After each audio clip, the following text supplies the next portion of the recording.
What's up people, Joyverse here. Since this is the first MTG video on my channel, I'll explain what I'll be doing in this intro.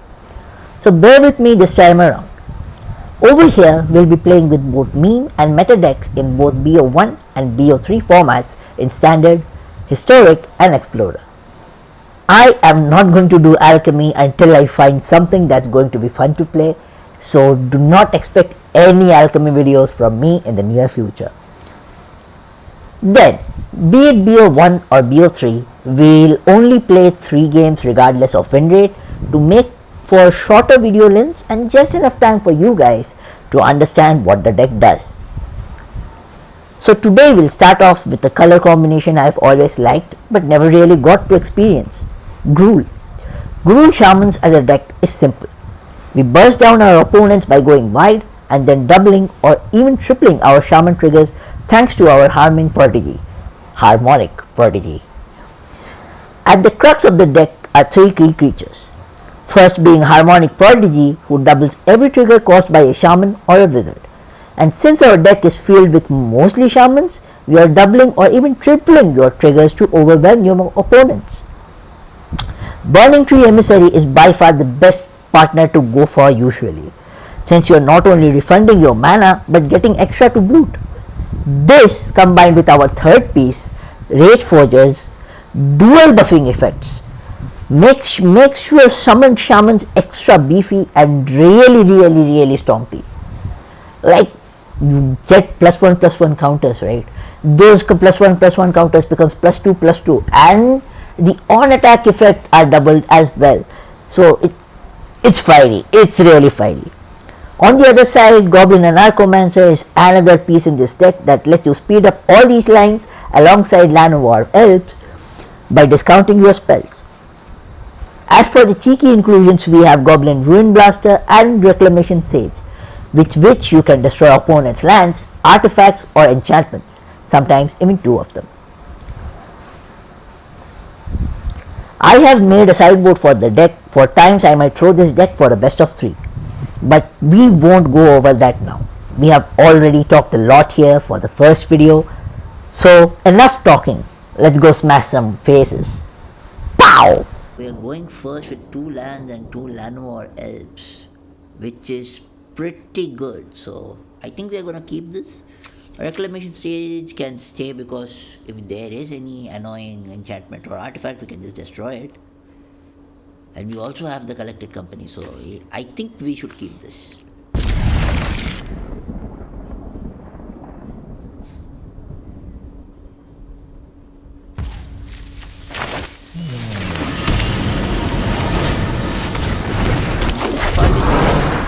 Rage Forger the next turn.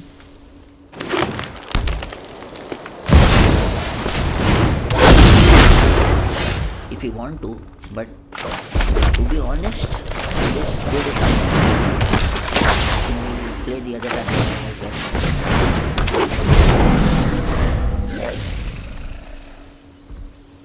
Now this is a good looking. This is a good looking board stage of our deck. So yeah, we just don't do anything. We just exactly. So we do this,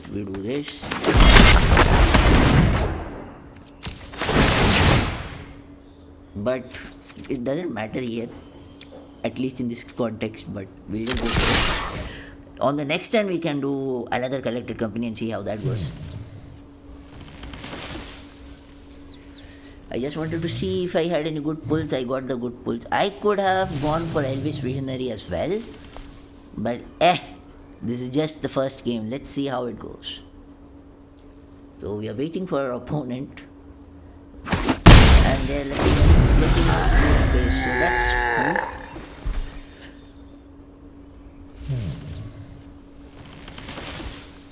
Our poor Ent over here is busy with a birdie, and we are just waiting. We're waiting. Elf players thinking, I don't know about that. Like, you have 3 lands, you play the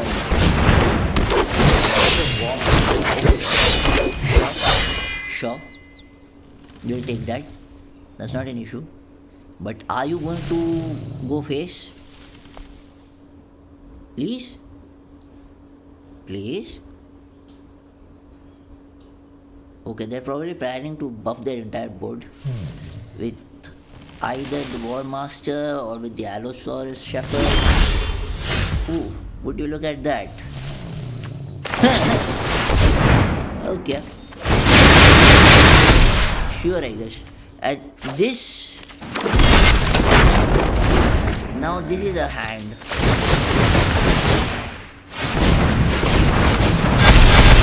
Yeah. Not only do we have collected company, we can probably go for another collected company. So the question is whether do we go for another collected company or whether we go for the Rage Forger.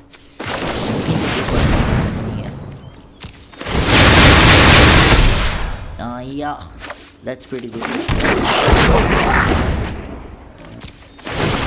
And because of the Anarchomancer, we can play the Rage Forger here. So that's pretty good. And we play the land. Black power cell for a bit. The Rage Forger and then it's pretty simple. Yep. And all these things are going to go. Yep, that's the fun of Shamans. That is what I have been telling from the start. So all of these pinks are going to go face. Okay, 9 pinks. Let's go. 9 pinks, yeah. Let's go. Take that.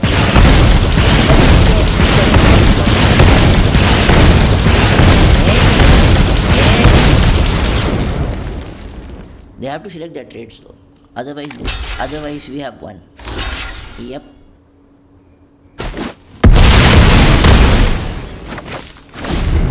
Okay, now we gotta see whether they can kill us through this board. If they don't, then well, we have to go for that. That's a good collected company, sure. We'll take that. So they are going to use a lot of beaters. They are going to use beaters to heal, I suppose, and gain life. Move wild as well. Okay. All three activations. That's right. But do they know that we have a third Rage Forger as well? Anyway.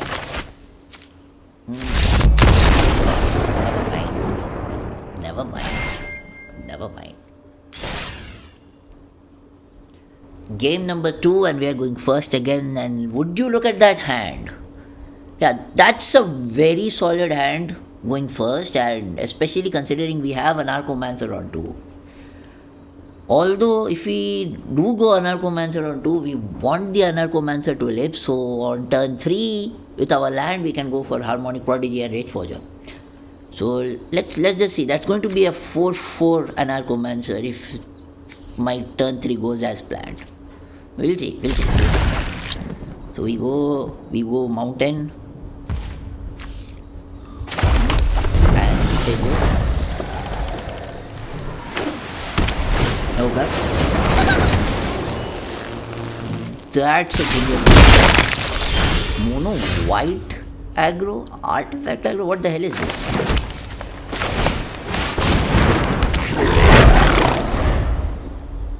Okay, please don't kill the Anarchomancer. Please don't ossify the Anarchomancer. Okay, that's fine. Okay. Here. Okay, so our game plan is set. We are fine. Here. Nothing to watch over here. And we go face. Simple as that. 2 triggers on the top. I hate this button. Why can't it just choose it automatically? Like there's honestly only one face to hit unless you like hitting yourself. And there we go. So much for a high roll. And I didn't even got to understand what they were playing. Anyway, this is going to be one super fast video, I guess. This is going to be one very super fast video. As you can see here, it's game 3 and we're going first with the most beautiful hand I've ever seen. So about that, 3 lands, 1 Lanomar Elves, 1 Rage Forger. Except we can't play the Rage Forger on 2. Oh. So I need to draw something on 2 that is meaningful so that our collected company works on 3. Either way, we are definitely keeping this hand, and just in case if this match goes as fast as I expect, I'm going to do a 4th match just for the sake of bonus, because our last 2 games were really fast, even faster than what I expected, faster than my general laddering even. So I guess this is a content buff, so pay to live, play the ladder else, and we go.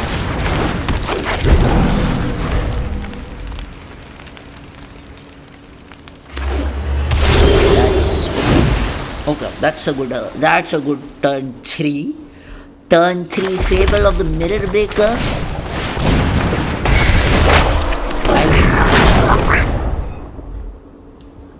The thing is, the only thing we aren't supposed to do here is like, I don't think, okay, they are controlled. They're going to pass, I think.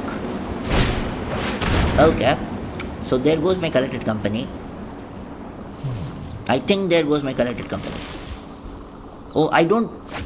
Never mind. It's mana value 3 or less. Never mind. So unless they have an exile for either one of these, we are in a safe position.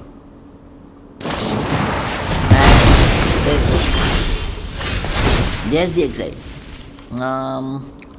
Okay, I'll submit a mountain. Nah. Good thing I declined. I didn't want to submit anything. Anyway, mountain, cultivated collected company, and we beautiful.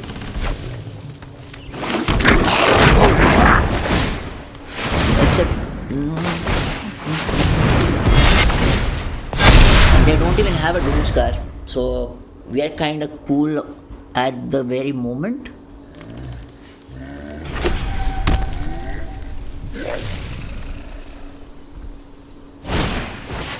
Okay, that's not gonna work, so that's cool. Okay, what I would love right now is another Rage Forger, a Harmonic Prodigy, or even a Storm. Okay, please do not remove the Rage Forger. And they don't remove it. Okay. I don't think we play anything here. We just go fish. Because the reason why we wanna do that is because these guys could have Elspeth Smite. They could even have Wrath of God or Doomscar on 4, so it doesn't matter. Okay, that's a fairy mastermind. Okay, that was a bit unexpected, honestly speaking. They use the fairy mastermind to block, but do they have a Wrath?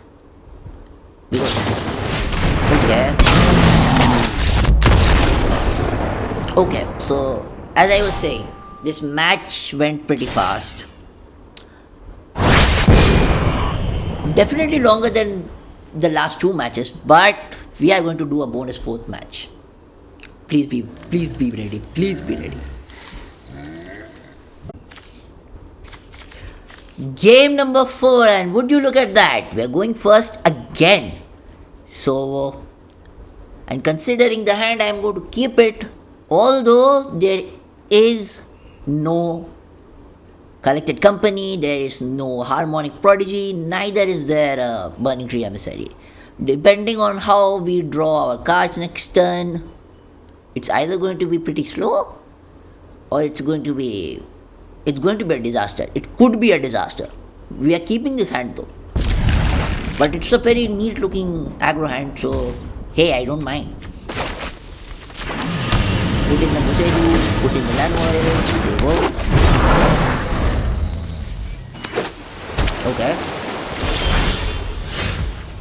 Okay, we play the mountain and play the Stomping of data. They can't do anything here actually. Never mind. They could have an opt. They could have an opt. They could have the other one that's available. Are they going to trade here? Do they trade? I think that if they trade, it's better for them. Because they are not going to get damaged though. But it's good for us. The only thing I'm afraid of right now is Fading Hope. Okay. Wait. Dimir Flyers? Dimir Flyers. Okay. If they have a counter here, that's kind of bad. I hope they have a counter so the game goes longer. Counter please. Please have a counter. Please have a Fading Hope perhaps.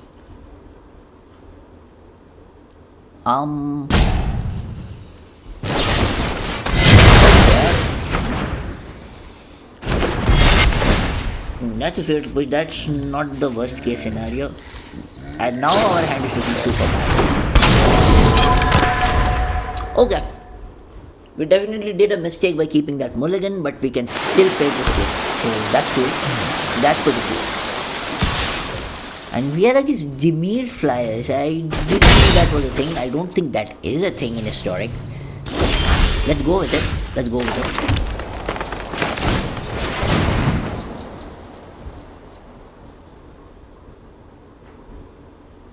Right now, our priority is to get Collected Company. And I think they are going to get this result. Yeah, as expected. And they don't even know that we don't have a Collected Company, so that's pretty bad. So we'll just say go face.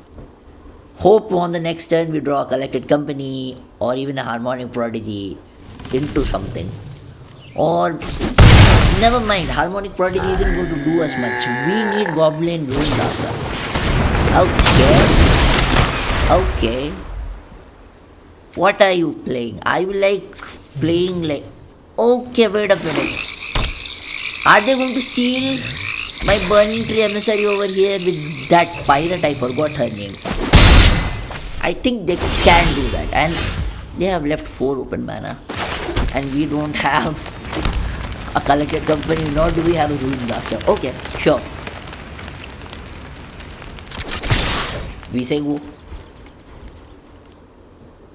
At worst, it's going to be a race, and we are just going to be smashing each other. But we will be smashing better, so that's fine. And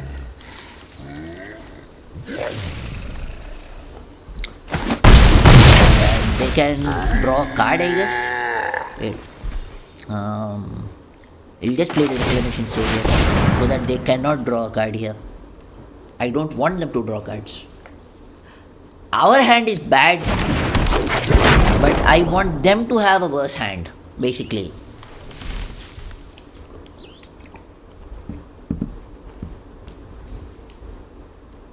Yep. Awkward silence. What are you gonna do? I think one of them is going to get killed, Fatal Pushed. I don't think this is a person plays Fading Hope. Instead, they play Fatal Pushes instead. That's probably the reason they have splashed black in the first place, to play Thought Seizures and Fatal Pushes.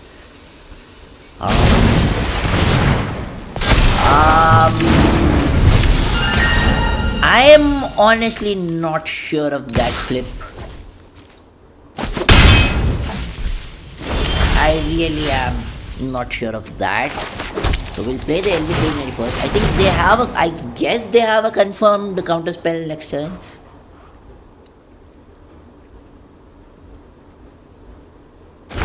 The thing is we have to play the counter spell next turn. Or play into the counter spell next turn. And if they do, well, can't do much about it. As you can see, I'm going to decline here. And we'll just go face. Okay, do we go face? Yes, we do go face. Let them trade. Let them trade with the 4-3. Don't care.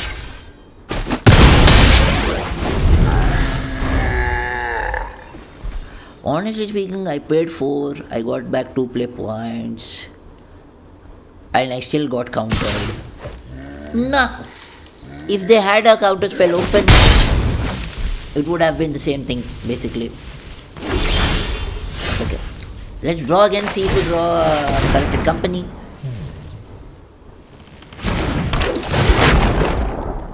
If not, okay, if not, we just play the Rage Forger. And the Rage Forger is going to get countered for sure. They have Queens. Okay. Okay. Not the worst, and we are definitely losing this one. So this is the weakness of this game. If you do not draw collected company early on, or if you do not have a Rage Forger, you know, properly in play, so it's just going to be bad. Like, if it doesn't resolve, your fury gets unresolved in a sense. So, even if I jump over here, I'm not in a good position. So, I'm going to be taking 3 this turn. Our opponent is going to take 1 the next turn. Unless we like say we have a Ruin Blaster, which we have been trying to get for a while. I hope they don't have a counter for this. This is a good top deck, but it's only a good top deck only if it doesn't get countered, which they might have. And there we go. The rest, we'll just concede after that. Like, nah, we can't win this anymore. Unless, is there any hope? No, there is no hope because of the Dimir Control. Okay, so let's just play this game out, because finally we draw our Goblin Ruin Blaster and we are going to play it for the kicker. 3 cards in hand. Whether they have another counter spell or not, we'll see. So they have had countered us 3 times. That's 3 spells. Do they have a 4th? I'd like to see that. I would like to see that. Okay. We destroy the bark channel pathway. And the game is still on. Okay.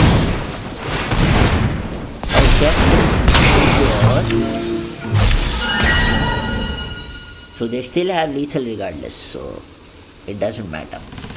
Cool.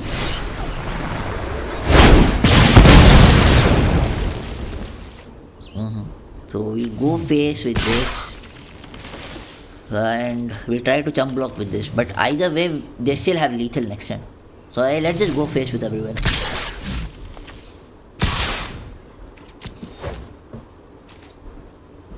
Good game.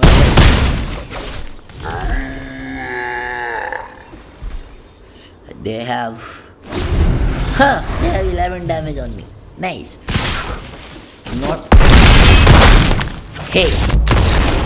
Not sure if that's the best way to end this video, but for sure this was a very textbook version of how this deck functions.